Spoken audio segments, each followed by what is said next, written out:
பள்ளி, கல்லூரிகள் அருகே உள்ள மதுக்கடைகளை மூடுமாறு மதுரை மாவட்ட ஆட்சியரிடம் பாமகவினர் மனு அளித்தனர். மதுரை மாவட்டத்தில் பள்ளி, கல்லூரி, கோவில்கள் மற்றும் மருத்துவமனைகள் அருகே அமைந்துள்ள மதுக்கடைகள் மற்றும் மணமகள் மன்றங்களை போர்க்கால அடிப்படையில் அகற்றுமாறு மாநகர மாவட்ட செயலாளர் கே தேவர் தலைமையில் மாவட்ட ஆட்சியரிடம் பாமகவினர் மனு அளித்தனர். போதைக்கு அடிமையாக கூடாது என காணொலி வெளியிட்டு விழிப்புணர்வு செய்யும் முதலமைச்சர் ஸ்டாலின் மதுக்கடைகளை ஏன் மூடக்கூடாது என அவர்கள் கேள்வி எழுப்பினர். மதுனாலையும் பிற போதை வஸ்துக்களாலும் மாணவர்களும் இளைஞர்களும் டோட்டல் சமுதாயமே சீரழிஞ்சுக்கிட்டு இருக்குது. போதையை ஒழிக்கணும்னு முதல்வர் சொல்றாரு. அதை செயல்படுத்தும் விதமாக அனைத்து டாஸ்மார்க் கடைகளும் மூடணும்னு சொல்லி மனு கொடுக்க இன்னைக்கு வந்திருக்கோம்.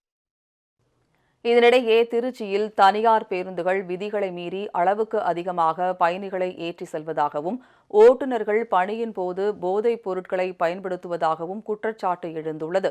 இந்நிலையில் தனியார் பேருந்துகளின் அட்டூழியத்தை தடுக்க உரிய நடவடிக்கை எடுக்குமாறு மாவட்ட செயலாளர் திலீப்குமார் தலைமையில் மாவட்ட ஆட்சியரிடம் பாமகவினர் மனு அளித்தனர். காவல்துறையோ போக்குவரத்து துறையோ இது வரைக்கும் தனியார் பஸ் மேலே ஒரே ஒரு வழக்கை கூட பதிவு பண்ணல. இந்த ஒரு 5 வருஷத்தில் எங்கே பார்த்தாலும் விபத்துன்னு சொல்கிறாங்க. பாருங்க, 2022 என்னையை கூப்பிட்டு விசாரித்து நீங்கள் ஏன் தொடர்ந்து மனு கொடுக்குறீங்கன்னு தான் கேட்குறாங்களே தவிர அந்த தனியார் பேருந்து மேலே இது வரைக்கும் நடவடிக்கை இல்லை. இது தொடர்ந்து நீடித்தா பாட்டாளி மக்கள் கட்சி சார்பாக பெரிய போராட்டம், தனியார் பஸ்ஸுகளை சிறைபிடிக்கும் போராட்டம் நடைபெறும்.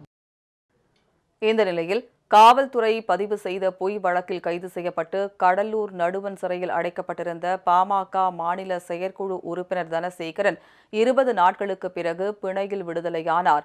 அவரை கிழக்கு மாவட்ட செயலாளர் சன் முத்துகிருஷ்ணன் தலைமையில் பாமகவினர் மாலை மற்றும் பொன்னாடை அணிவித்து வரவேற்றனர். ஒரு பெரிய குற்றவாளியை கையாள்வது போல அவரை அழைத்து வந்து மத்திய சிறையிலே அடைத்திருக்கிறார்கள். பாட்டாளி மக்கள் கட்சியின் மாநில தலைவர் மருத்துவர் சின்னையா அவர்களுடைய வழிகாட்டுதலின் பேரிலே சட்ட போராட்டம் நடத்தி வழக்கறிஞர் சமூக நீதி பேரவையினுடைய வழக்கறிஞர்கள் இன்றைக்கு திரு தனசேகர் அவர்கள் விடுதலை பெறுவதற்கான பிணையை பெற்றிருக்கிறார்கள்.